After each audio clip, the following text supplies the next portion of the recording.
તમે આવું ચલાવી શકે વિદ્યાર્થી પાસે મારે કંઈક કેવું છે એટલે વિદ્યાર્થીને ઉઘડતર થાય. હવે કેળવણીકારો તો ઘણા થઈ ગયા, ભારતમાં થયા, દુનિયામાં ઘણા થયા, પરંતુ હવેના જે કેળવણીકારની વાત કરવામાં આવી છે એ જગ વિખ્યાત છે.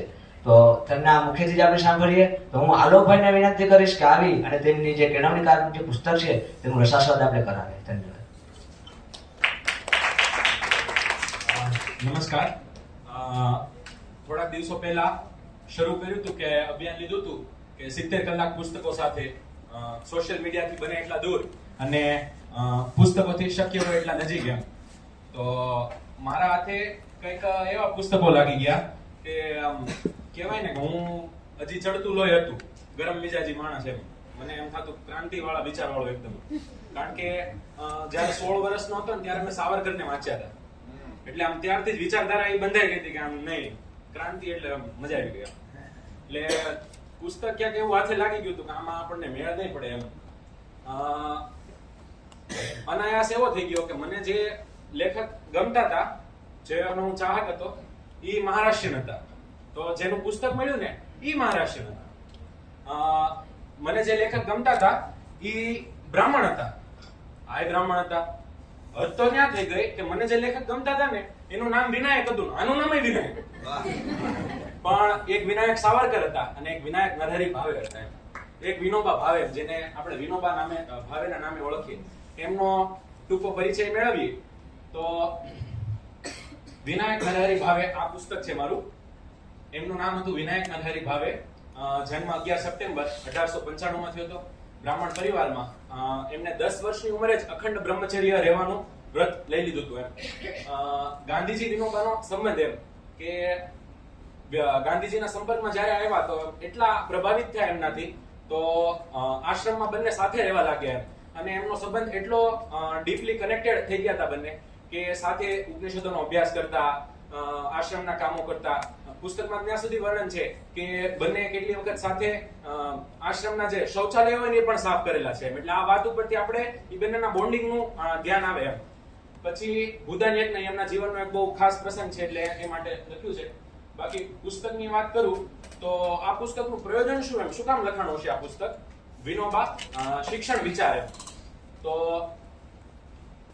વિનોબાએ આજ સુધીમાં જ્યાં જ્યાં પણ પોતાના લેખોમાં, ભાષણોમાં કે સામાયિકોમાં કોઈ આર્ટિકલ આપ્યા હોય એ બધામાં શિક્ષણને લગતા જે કોઈ પણ વિચારો પ્રગટ કર્યા હોય એનું કાંતિ શાહે એકત્રીકરણ કરી એ વિચારને આ પુસ્તકમાં ઉમેર્યા. આપણે આગળ જોઈ આ પુસ્તકના જે શ્રેષ્ઠ અમુક વાતો મને લાગી એ અહીંયા કોટ કરી છે મેં કે વ્યવહારિક જ્ઞાન ત્યારે જ પ્રભાવિત થાય જ્યારે આપણી અંદર તેને ગ્રહણ કરવાની શક્તિ હોય. શિક્ષણનો ઉદ્દેશ મગજમાં જ્ઞાન ભરવાનો નહીં પણ અંદર છુપાયેલી શક્તિઓને જગાડવાનો હોય છે. એક આ વાક્ય જે વિનોબાને નહોતા વાંચ્યા તે દોનો હું સાંભળું છું. આ કોર્સમાં આવ્યો 2 વર્ષથી તો 2 મહિનાથી ટૂંકમાં ત્યારનો બહુ સાંભળું છું અતુલભાઈના મોઢે. શિક્ષણમાં ક્રાંતિની જરૂર છે એમ. એટલે ઈ આ પુસ્તકમાં વાંચવા મળ્યું એમ. વિનોબા ભાર મૂકીને કહેતા કે શિક્ષણમાં ક્રાંતિની જરૂર છે એમ. આગળ જોઈએ તો આપણે બધાને ખબર છે કે આદર્શ તપોવન પદ્ધતિ આદર્શ છે. પણ તપોવન પદ્ધતિ એટલે શું? ઝાડવા નીચે બેહીને ભણવા મળવું, ચોટીવાળા દાઢીવાળા ગુરુજી હોય એની પાસે જઈને ભણવા મળવું, એ તપોવન પદ્ધતિ એવી આપણે કલ્પનામાં આવે. પણ તપોવન પદ્ધતિના કોઈ ફંડામેન્ટલ પ્રિન્સિપાલ હોય, કોઈ એનું માળખું હોય, એ બિલ્ડ કર્યું હતું આ પુસ્તકમાં અને સમાજને સામે રિપ્રેઝેન્ટ કર્યું. હવે શિક્ષાના એમના 3 મૂળભૂત સ્તંભો કીધા છે: નિસર્ગ શિક્ષણ, વ્યવહારિક શિક્ષણ અને વ્યક્તિગત શિક્ષણ. નિસર્ગ શિક્ષણ એટલે એ આંતરિક વિકાસ, સ્વાભાવિક વૃદ્ધિ ને એ બધું એમાં આવે. વ્યવહારિક શિક્ષણ એટલે આપણે જેને બ્રેડ ઓરિએન્ટેડ કહીએ એનો એમાં સમાવેશ થાય. અને વ્યક્તિગત શિક્ષણ કે આપણે સમાજમાં રહેતા હોય, એકબીજા પાસેથી જે શીખતા હોય એ બધાનો એમાં સમાવેશ કર્યો હતો. વિનોબાની એક સરસ વાત આ પુસ્તકમાં હતી રમૂજ જેવી કે લોકો કહેતા હોય કે આમ શિક્ષણ જીવતા શીખવાડે. તો વિનોબા સરસ રમૂજ કરતા કે શિક્ષણ જીવતા શીખવાડે તો શીખતી વખતે તમે મરેલા હશો ને એમ. શીખવું અને જીવવું એ અલગ વાત નથી. શીખવું એ જ જીવવું અને જીવવું એ જ શીખવું. આવું આ વિનોબા આ પુસ્તકમાં એક સરસ વાત કરી છે કે ન્યાયતંત્ર ગમે દેશનું કે આપણા દેશની વાત કરીએ તો ન્યાયતંત્ર છે ને એ શિક્ષણ અલગ જ હોય, સરકારથી મૂળ ન્યાયતંત્ર અલગ કરેલું હોય, એમાં એમના કોઈ રૂલ્સ કે એ વધારે લાગતા પડતા ન હોય ને એ રીતે વિનોબા એમ કહેતા કે શિક્ષણ રહ્યું ને એ પણ આખું અલગ જ તંત્ર હોવું જોઈએ. અને વિનોબા તો ત્યાં સુધી કહેતા કે શિક્ષણ તંત્રનો ભાગ ન હોવો જોઈએ, તંત્ર શિક્ષણનો ભાગ હોવો જોઈએ. બહુ જોરદાર વાત છે, અંદરથી વિચારીએ તો ખબર પડે.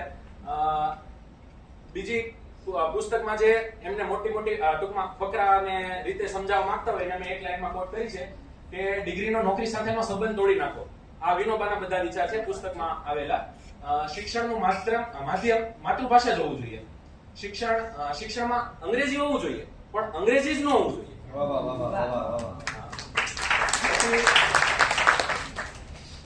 આપણે મારા એક શિક્ષક હતા, એમને પાયથાગોરસનો પ્રમેય બધા ભણેલા જ હશું, પણ 7મા ધોરણમાં લગભગ પહેલી વખત આવ્યો હતો તો એમણે એ રીતે ભણાવ્યો હતો અમને કે અમને ફિલ્ડ ઉપર લઈ ગયા અને કીધું કે એક મસ્તનું ચોરસ દોરવાનું છે લાકડીથી, માટી ઉપર દોરો.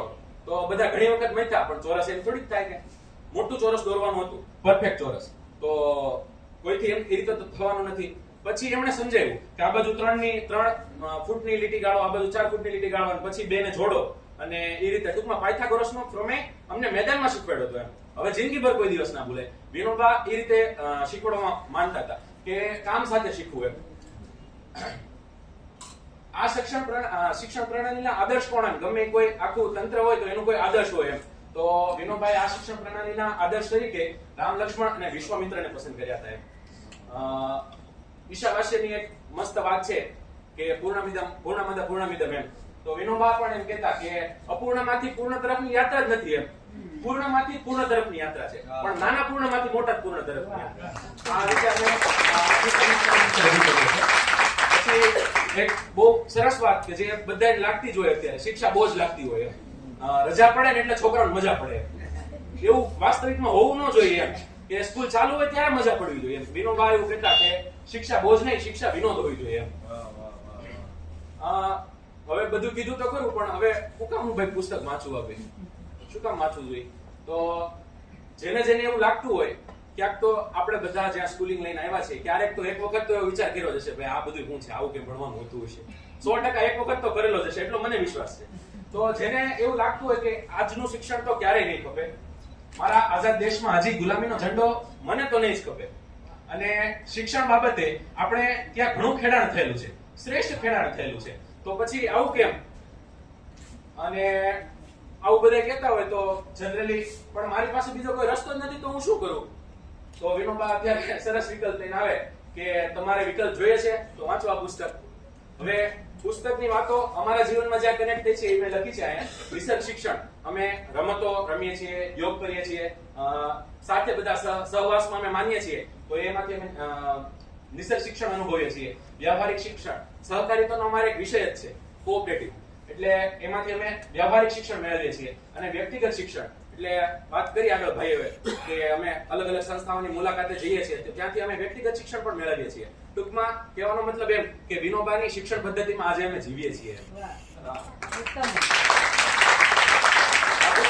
હિન્દી, ગુજરાતી અને અંગ્રેજી અને મરાઠીમાં ઉપલબ્ધ છે. જે કોઈને વાંચવું હોય વાંચી શકે છે. ધન્યવાદ.